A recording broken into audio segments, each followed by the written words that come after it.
Армысыздар, құрметті көрермен.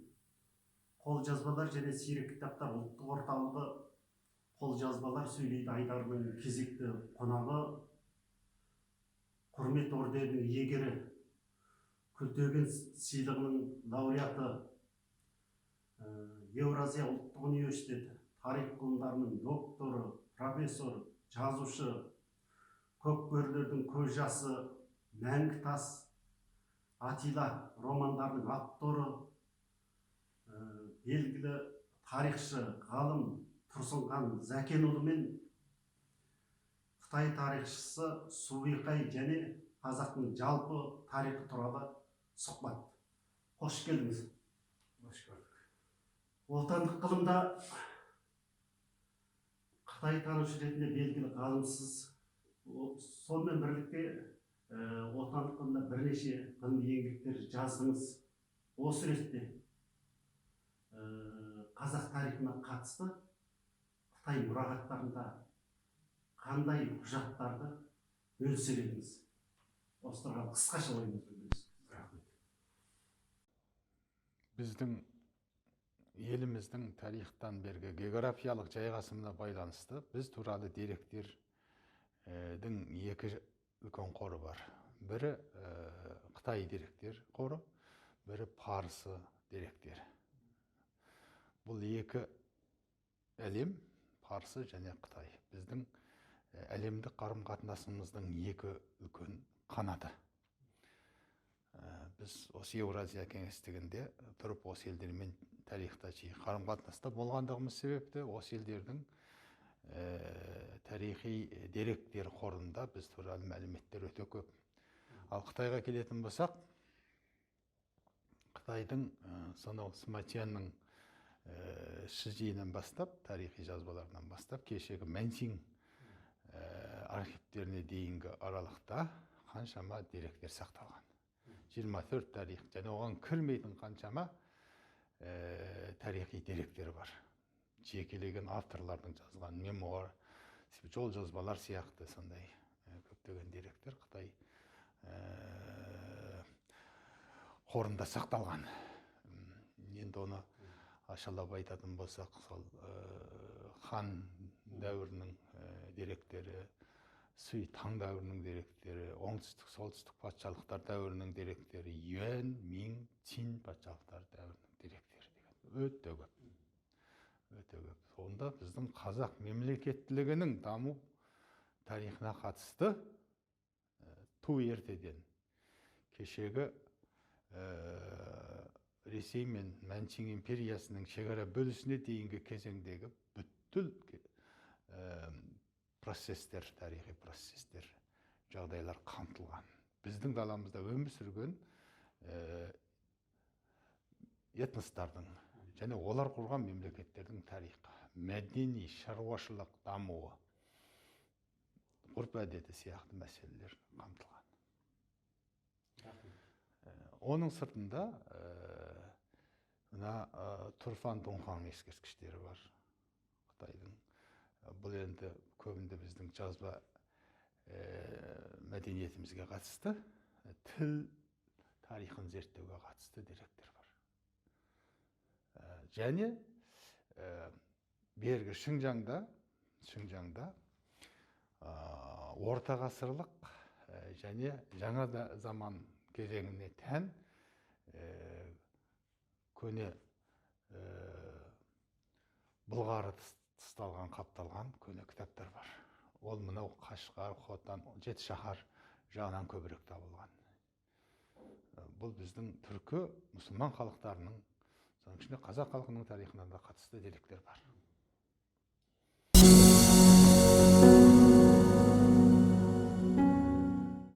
Жақында сіздің қаламыңыздан Субиқайдың Қытай тарихшысы Субиқайдың қазақтың жалпы тарихы туралы 4 томнан тұратын іргелі еңбегіңіз жарық көрді. Бұл аудармасы. Осы тәуелсіздік қарсаңында мемлекет басшысы Қасым-Жомарт Тоқаевтың қабылдауында болғаныңызда осы кітапты ұсындыңыз ау деймін, ұмытпасам. Сонда мемлекет басшысы Субихайды мен 80-ші жылдардан бастап танимын дегенді айтты. Иә, оны айтты. Осы еңбекте қазақ тарихына қатысты қандай дүниелер қарастырылған? Субихайдың қолжазбасында қазақтың этно-мәдени қалай бейнеленген? Мемлекет басшысы бұл кітапқа сонау министр кезінде назар аударған. Мен енді бұл кітап туралы сонау 94 жылдан бастап Қазақстан баспасөзінде насихаттап келе жатырмын. Бұл кісінің қазақтың мәдениет тарихы деген кітабын 99 жылы бітіріп аударып, 2001 жылы Дәуір баспасында жарық көрген болатын. Онан кейін сол кітапты аударып болып қалған кезде Субихай өзі Қазақстанға келіп, осы қазақтың жалпы тарих деген кітабын бізге беріп кетті. Қай жылдар? 98 жылы, ұлттық тарих жылы. Ол кісіні шақырды, Қазақстан ұлттық ғылым академиясы тарих жылы. Академик Манас Қозыбаев өзі қабылдады. Және құрмет грамотасын тапсырды ол кісіге, шапан жауып қазақша. Енді онан кейін мен осы кітапты аударуға ниеттеніп, тағы да мақалалар жазып таныстырып жүрген кезде бір мақалам деген мен Қазақстанда Жақсыбай Самрат деген жігіт екеуміз өткізген үлкен сұхбат болды. Егемен Қазақстан газетінің бетінде Аманат деген. Сол сұхбатты Қасым-Жомарт Кемелұлы министр кезінде оқып, маған хат жазған. Кейін 2 рет қабылдады сол кезде. Керемет кітап екен. Ол Субихай туралы жақсы айтып отыр ол кезде айтты. Бұл кісіні білемін, мына кітабы туралы естігемін, енді осы кітапты аударыңыз деді. Сол енді ештен кеш жақсы дегенде енді міне өткен жылы осы кітапты аяқтадық. Бұл 4 томнан тұратын өте үлкен көлемді еңбек. Кітапты оқығаннан кейін мемлекет басшысы тағы да хат жазды. Сосын кейін қабылдады деген сияқты марапаттады. Ал енді бұл кітапта қазақ тарихын кеңістік жағынан және хронологиялық жағынан қарастырсақ, бұл қазіргі Қазақстан тарихын Қазақстанның аумағына сыймайды бұл кеңістік жағынан. Хронологиялық жағынан қазіргі біздің тарихшылар айтып жүрген хронологиялық масштабқа тағы келмейді. Одан арырақ біздің әсіресе мемлекеттілік тарихымызды арғы кезеңнен бастайды, сақ заманнан бастайды. Сол заманнан бастап осы Қазақстан жерінде мемлекеттік құрылымдардың болғандығы, оның белгілері, иерархиялық жүйесі, шаруашылығы, мәдениеті бәрін жан-жақтылы қарастырған. Оны Қазақстан және оның ауқымынан тыс жерлердегі және оның айналасындағы тарихи этномәдени кеңістіктен қарастырған. Мысалы, бір Іле бойындағы көне үйсін мәдениетін айтайық. Біз осы тек қана өзіміздің Қазақстанның ішкі ауқымымен ғана шектеліп қаламыз ғой, иә? Бұнда ол анау шекараның ар жағында жатқан Іле бойындағы көне үйсін қабірлерімен байланыстырады. Сол жердегі археологиялық қазба мұралармен байланыстырып, үйсін мәдениетін терең зерттеген. Ауқымын кеңейткен, мазмұнын байытқан. Сақтарды да солай. Сол сақтар біздің жерімізде мынау Есік қорғаны, Шілік, Берел, кейінгі кезде ашылды ғой бұл екеуі, кейінгі екеуі. Сол кезде Субихай зерттеп жүрген кезде бұл тек Есік қорғанынан табылған көне сақ алтын адамы туралы ғана мәлімет бар еді.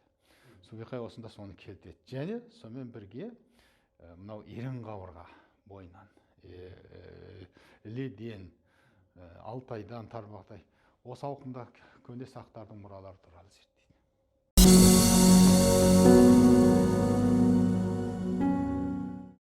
Біздің ұлттық ортамыз ұлы дала деген мұрат журналы бар. Осы журналда тарихшы Субихай және оның қазақтың жалпы тарихы атты қолжазба тұрады. Мақалаңыз басылды. Осы рахмет.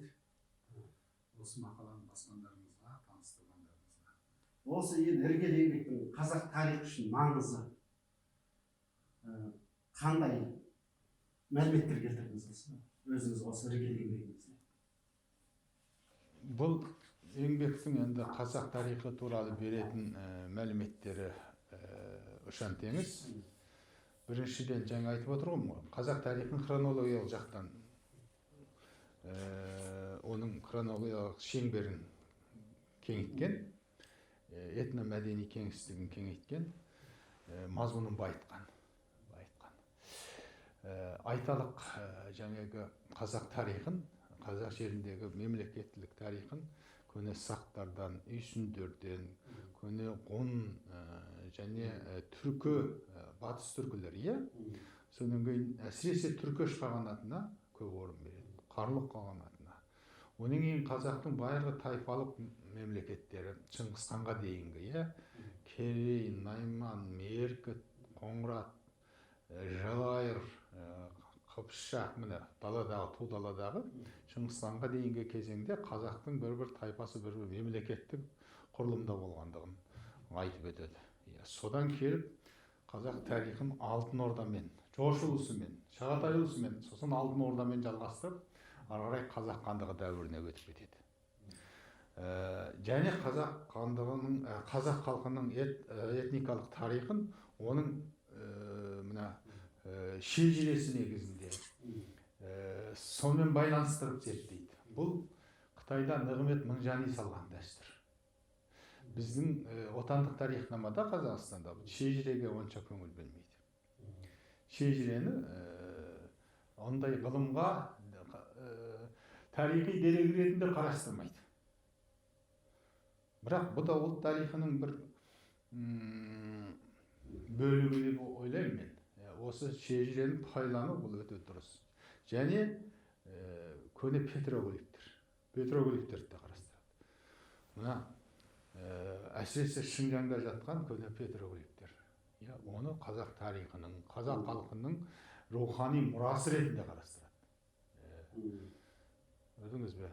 Петроглифтердің өзін классификациялайды, бөледі, және онда қандай нәрселер бейнеленген, қандай жерде қандай петроглифтер бар, осының бәрінде. Сосын кейін көне қабірлерді, Қытайдың мына шекарасы ішінде қалған, мына біздің көне мұраларымыз, археологиялық мұраларымызға көбірек тоқталады. Енді ол Қытай дегенмен ол кешегі мәселе ғой, ол кешегіден бөлініп қалған шекара ғой. Шекара деген біз үшін қазір, тарихшылар үшін ол шартты болу керек. Ол условный нәрсе. Ол кешегіден пайда болған. Ал одан бұрын халықтың этномәдени кеңістігі ол әлдеқайда ауқымды болды. Қазақстан аумағына сыймайды. Егер Қазақстан ауқымымен ғана қарайтын болсақ, онда біз қазақ тарихының тынысын тарайтамыз. Көрдіңіз бе? Қалай ол? Мына жақтағы Шыңжаңда жатқан Алтай, Ерен қабырға, Іленің бойында жатқан көне мұраларымызды ескерусіз қалды. Оның бәрі көне ғұндардың, көне түркілердің, кешегі Шыңғысханға дейінгі өзіміздің ата-бабаларымыздың жасаған жері емес пе?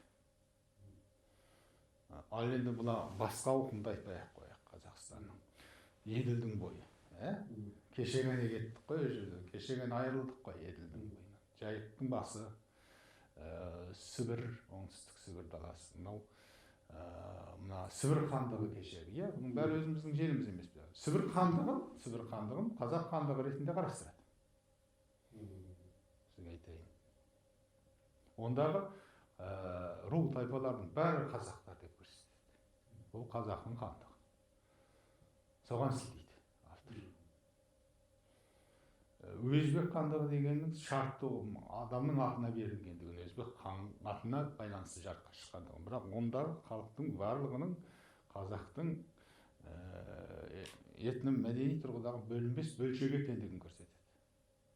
Қазақ тарихы екендігін алып қарастырады өзбек хандығы дегеннің өзін. Қазақ хандығының содан жаңағы бөлініп шығу барысы бәрі көрсетіледі. Қазақ хандығының дамуына айрықша орын берілген. Оның кейін келе мына Ресей отаршылдығы барынша көрсетілген. Ресей отаршылдығы қалай басталды, қалай келді, қалай қазақтың жерін отарлады деген. Әрине ол енді түсінуге болады. Қытайлар 80-ші жылдарда, 70-ші жылдарда енді Кеңес одағымен ара қатынасы жақсы емес еді ғой. Сондықтан барынша осы мәселені ашып көрсеткен. Ресей отаршылдығы, орыстардың отаршылдығы деп қарастырады.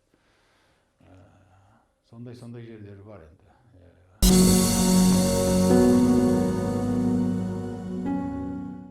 Қытай тарихшысына Сурикайдың тұлғасы туралы атап өтсеңіз. Мына баспанасы елінде осы Қытай тарихшысы Сурикайдың тұлғасы туралы, оның еңбегі туралы қандай көзқарас қалыптасқан? Енді аспан астелі деген бізде, сіз айтып отырсыз, ол бізде сондай сөз қалыптасып қалған өзі. Енді аспан астелі деп журналистер көп айтады. Ол менше дұрыс емес. Ол тарихи өздерінің мына дәстүрлі конфуцианшылдық ұғымындағы бір терминология. Оны біз бүгінгі күнге қолдануға келмейді. Мен соны айтқым келеді. Ал енді Сурикайдың Сурикайдың тұлғасы тұрғысына келсек, бұл енді өзі Жансу провинциясында туған, жас кезінде мына Жансу педагогикалық университетін бітірген, соны келіп Нанчжуда жұмыс істеген, Коминлан үкіметінде. Одан кейін Үрімшіде жұмыс істеген бұл адам. Сол кезде 30-шы жылдарда қазақтар Гансу, Синхай провинциясына қарай ауып барды ғой көптеген қазақтар. Бұл енді қазақтың сергелдеңдік тарихын айтпаңыз енді. Бұл бір үлкен трагедия біздің тарихымыздағы. Бұған қайта қарауымыз керек бұның барлығын. Осы жерде ауып барған қазақтардың арасына барып, сол кезден бастап қазақты зерттей бастаған. Коминлан үкіметі үшін бұл енді ақпарат жинау ғой. Бірінші этапта бұл ақпаратшы кәдімгі мәлімет жинаушы адам ретінде барған. Сөйте жүріп қазақтың тарихына қызыққан, кейін Шыңжаңға келгеннен кейін де қазақтың тарихын зерттеумен айналысқан.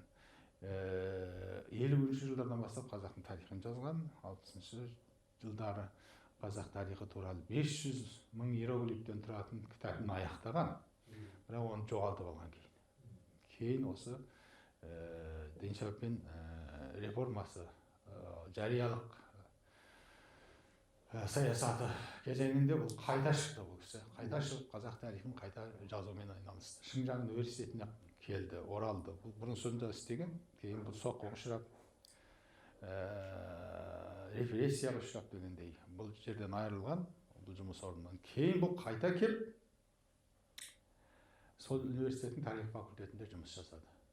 Сол кезде осы кітабын, қазақтың жалпы тарихы деген кітабын жазып, 80-ші жылдардың соңында, 90-ші жылдардың басында бұл кітабын бітірді.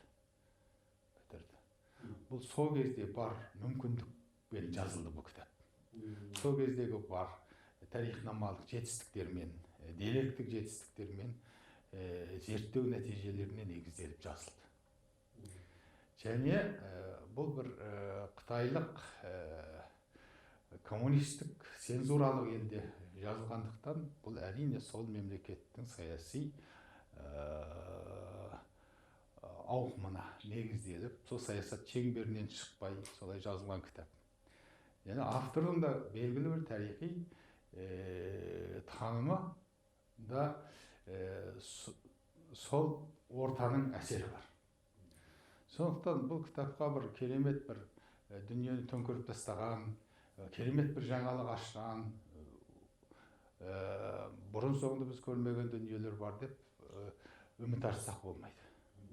Бұл кітапта бұрындары Қазақстан ауқымында зерттелген зерттеу нәтижелері, дүние жүзінде басқа да елдердің ғалымдары зерттеген зерттеулерге негізделе отырып, автордың өзінің қазақ тарихы туралы Қытай деректерімен бірлестіре зерттеген нәтижелерінің жиынтығы деп қарау керекпіз.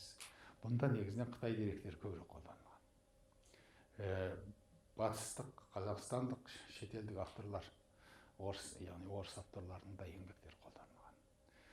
Бұның ұтатын жері, бұның көзқарасы, методикасы. басқашалау. Бұның көзқарасы мен методикасы тұрғысынан қарағанда, ол біздің Қазақстан тарихының 5 томдық біздің қолымыздағы қазіргі сонымен басқаша. Баяндауы, жаңағы уақыттарға, дәуірлерге бөлуі және оны көрсетуі, тарихи оқиғалардың реті және оны дәлелдеу методикасы басқаша, тілі басқаша, зерттеу тілі. Ол қатып семіп қалған өте қатаң, жаңағы біздің академиялық еңбекті қарасаңыз өте қатып семген тіл ғой. Бұл кішкене еркін тіл.